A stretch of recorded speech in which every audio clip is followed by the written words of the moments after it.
Oi gente, tudo bem? Eu sou a Renata do canal Vida Louca de Casada e hoje eu vim compartilhar com vocês algumas informações de como a gente decidiu pela compra da nossa casa nova. O que era que estava assim na nossa prioridade para escolher a casa, como a gente fez para escolher a casa. Se você quiser saber isso e quiser saber outras dicas na hora de comprar um imóvel, fica assistindo esse vídeo. Já vou pedir que se você não é inscrito, se inscreve aqui no canal para não perder nenhum vídeo. Toda semana tem conteúdo novo. Agora a gente está acompanhando essa nossa mudança, essa nossa compra da casa nova. Então tá tendo bastante conteúdo sobre reforma, sobre construção, sobre casa nova, enfim. Lá no blog também vou lembrar vocês que tem conteúdo também, sempre tem conteúdo completinho lá no blog. Além de ter vídeo aqui no canal, tem lá no blog também, se quiser um conteúdo um pouquinho mais completo. E eu vim contar um pouco, dividir um pouco com vocês como a gente fez para decidir a compra da casa, né? Que antes da gente comprar uma casa, a gente tem que decidir quais são as nossas prioridades, o que a gente quer que tenha, o que a gente não faz questão que tenha. E geralmente a gente faz uma lista muito grande e a gente não encontra uma casa com tudo que a gente queria. A gente sempre tem que abrir mão de alguma coisa. Então eu vou compartilhar um pouco com vocês aqui algumas coisas que a gente decidiu, que tinha nessa casa que a gente gostou quando a gente comprou, coisas que a gente teve que abrir mão, que não tinha na casa, mas a gente achou ok e resolveu comprar mesmo assim. Então fizemos uma lista bem extensa das nossas exigências quando a gente começou a procurar a casa. Primeira coisa, a gente gostaria que a casa tivesse 3 quartos e 2 banheiros, porque lembra, né, que a nossa antiga casa tinha um banheiro só. Isso não estava se tornando muito prático, ainda mais que a gente recebe muita visita, né? Muitos hóspedes para dormir, nossa família que vem do Rio Grande do Sul e tal.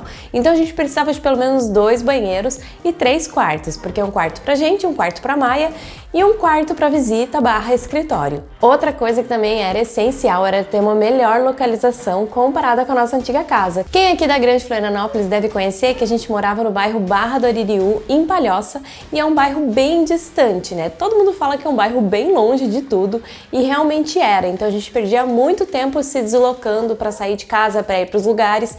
Então isso era uma exigência. A gente queria uma casa que tivesse uma melhor localização comparada com essa nossa antiga casa. Outra coisa que era exigência era cozinha e sala integrados. Como a gente tinha na antiga casa, a gente queria nessa nova casa também cozinha e sala juntos, que a gente achou a melhor coisa, é muito funcional, é muito mais confortável ter os dois ambientes juntos. Uma exigência também era ter janelas com persianas integradas. Eu já mostrei no vídeo anterior, mostrei pra vocês um desejo que a gente tinha, que era essas janelas com persiana integrada, né? Porque na nossa antiga casa a gente tinha venezianas de madeira. Eu adorava, achava lindo, só que era muita manutenção. E a gente também não queria uma casa apenas com blindex, com vidro, que é o mais comum que tem, né? Então a gente queria com persiana integrada. Outra coisa que era meu sonho era ter uma porta-janela bem grande na porta de entrada, na sala, que era uma porta-janela assim, né? Pra deixar bem aberto, um ambiente bem iluminado, bem arejado. O que eu queria também era uma garagem coberta com espaço gourmet e churrasqueira, porque eu sempre fico pensando que a garagem é tão inútil se tu tem ela só pro carro. Então eu queria uma garagem que fosse também funcional para fazer churrasco, para fazer festa, para receber visita. Então a minha ideia era isso, era ter uma garagem junto com uma churrasqueira, com uma mesa, um espaço gourmet. Gostaríamos também de um pátio bom, né? Não um pátio tão grande quanto a antiga casa, mas a gente queria um espaço ok, um pátio pelo menos para os cachorros brincar e tal, um pátio um pouco menor do que a gente tinha na outra casa. Na outra casa era 384 metros quadrados o terreno, era muito grande. Então se fosse um pouco menor que isso já estava ótimo. Outra exigência é que a gente gostaria que fosse uma casa nova, não gostaríamos de uma casa usada, ou se ela fosse usada, que ela estivesse em muito bom estado. Mas a nossa exigência, assim, digamos, era que fosse uma casa nova.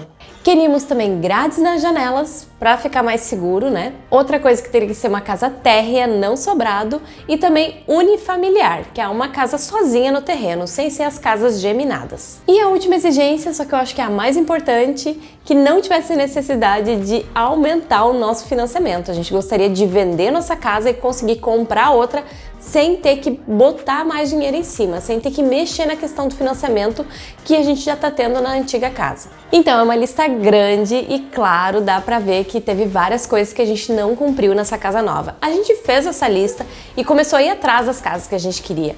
E começava a tentar selecionar, filtrar, ver o que talvez era mais relevante ou menos, né? A gente foi com essa lista em várias casas, mas tinha itens que a gente sabia que também não era essencial. Por exemplo, a questão da grade. Nós podemos colocar a grade depois na janela, não precisava já comprar uma casa com a grade. Ou a questão da garagem com a churrasqueira, talvez teríamos que aceitar se fosse diferente. Então, tinha algumas coisas ali que não eram essenciais, né? E claro que a gente foi filtrando em todas as casas que a gente foi olhando.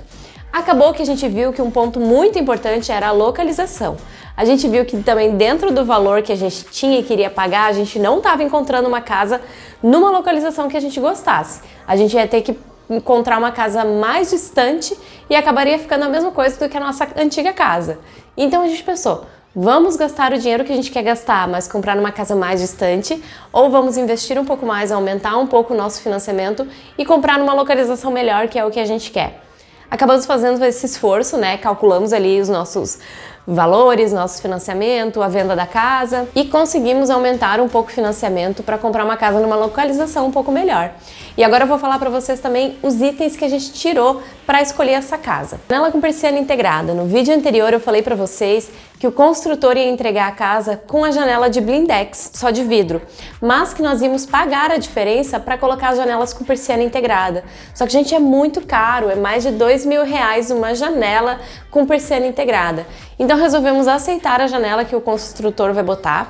Resolvemos não pagar esse valor a mais, porque vai ter muita coisa que a gente vai ter que investir além do valor da casa. Então a gente já está prevendo o futuro. Porta-janela na sala. Infelizmente não vamos ter, mas vamos ter uma porta pivotante, que é aquela porta que abre assim, bem grandona, é linda. Nossa porta, se eu não me engano, vai ter 1 metro. Então vai ficar bem bonito, também é um modelo que eu gosto, mas eu confesso que eu ainda preferia uma porta-janela bem grandona, assim, para entrar claridade, entrar ventilação, e eu acho que fica muito bonito. Outra coisa que também não vai ter é grade nas janelas, mas isso a gente já definiu que a gente vai colocar por conta depois. E o último item que a gente não conseguiu cumprir nessa casa que a gente comprou é a garagem com espaço gourmet. Então vai realmente ser bem diferente do que a gente imaginava. Vai ser uma garagem ali na entrada que na verdade não vai ter nem cobertura, vai ser só um piso para colocar o carro. Aí futuramente a gente vai fazer a cobertura da garagem. Só que a gente não pode fazer uma garagem fechada porque ali vai pegar a janela do nosso quarto. Então não pode ficar muito escuro. Então a gente vai ver uma cobertura talvez em vidro, alguma coisa transparente, só realmente para fazer um telhado para proteger o carro. E a área gourmet, a área da churrasqueira vai ficar nos fundos. Vocês lembram, né? Eu já mostrei a planta aqui para vocês. O vídeo tá aqui em cima se vocês quiserem ver a planta da casa. Então o espaço gourmet vai ficar totalmente separado. Isso é uma coisa que talvez me incomodou um pouco no início, mas agora eu já aceitei, então é um detalhe também que eu acho que não é importante no conjunto da casa, quando a gente se apaixonou pela casa, pelo projeto. Então eu acho que esse detalhe acabou não fazendo diferença. Então agora eu vou trazer algumas informações, algumas dicas para vocês, para ajudar se vocês também estão indo atrás para comprar uma casa. Primeira coisa é fazer essa wishlist, faz essa lista de desejos que nem a gente fez, a lista de prioridades e também depois vai filtrando o que realmente é prioridade, o que não é. Faz a lista com tudo que vocês querem e depois começa a ver. Isso aqui é prioridade? Isso aqui talvez é só uma parte estética? Isso aqui talvez é só um desejo? Ou isso aqui é necessário? Então tenta separar o que realmente vocês não vão abrir mão na hora de comprar e o que talvez vocês abririam a mão na hora de escolher uma casa que vocês querem. E também na hora de comprar a casa é muito importante ver o local. Eu trouxe algumas perguntas para ajudar vocês talvez a decidir e ver se esse local que vocês estão escolhendo a casa realmente é a melhor opção. Qual o motivo de estar comprando essa casa? Por que vocês estão saindo da casa que vocês estão e comprando uma casa? Pensem bem qual é o principal motivo. Pois como é a rotina da família para sair de casa, né? Vocês saem de carro, vocês saem de bicicleta, vocês saem a pé, vocês utilizam o transporte público, vocês saem todos juntos, uma pessoa sai com o carro, outra pessoa sai com o outro, uma pessoa sai para trabalhar, outra fica em casa. Como é a rotina de vocês? Vocês têm que pensar se essa nova casa vai suprir essa rotina de vocês. Como é o trânsito para se locomover, né? Isso, pelo menos aqui, a gente se preocupa muito, né? O caminho para fazer, a saída do bairro, né? Teve um bairro que a gente optou por não comprar porque tinha uma única saída de bairro e era um bairro muito movimentado. Então a gente sabia que em horário de pico, nos piores horários, ia ter muita gente, ia estar todo mundo saindo ao mesmo tempo do bairro. Então pensa nesse bairro que vocês estão procurando, quais são os acessos, se tem bons acessos, se tem escolas, se tem padaria, se tem farmácia, o que tem perto, como é que vai ser a rotina de vocês, se os lugares que vocês frequentam é ali perto, se vai ficar de fácil acesso para vocês irem para o trabalho, etc. Bom, e para finalizar, eu quero dizer que lá no blog tem um post com 6 dicas para quem está comprando um imóvel novo. 6 dicas super úteis, incluindo essas que eu falei agora aqui. Então lá no blog tá bem mais completo o conteúdo, vai lá, o link tá aqui na descrição, o link direto do post para você olhar todas as dicas que eu trouxe na hora de comprar um imóvel. Com certeza vai ajudar vocês se vocês estão nesse processo de compra. Não esquece de curtir se você gostou dessas dicas, se você gostou desse vídeo. Sério, gente, assim, ó, pra vocês é de graça, vocês não têm esforço nenhum pra curtir, mas pra mim faz toda a diferença uma curtida, um compartilhamento, um comentário, quando vocês se inscrevem, isso ajuda muito o canal. Se vocês gostam aqui do conteúdo do Vida Louca de Casada, se inscreve, curte, apoia o canal, porque assim o YouTube vai entender que esses conteúdos são relevantes. Então ajuda aqui quem produz os conteúdos. Não esquece de seguir Vida Louca de Casada nas redes sociais, lá tem conteúdo diário com a nossa rotina, com outras informações, e eu espero vocês no próximo vídeo.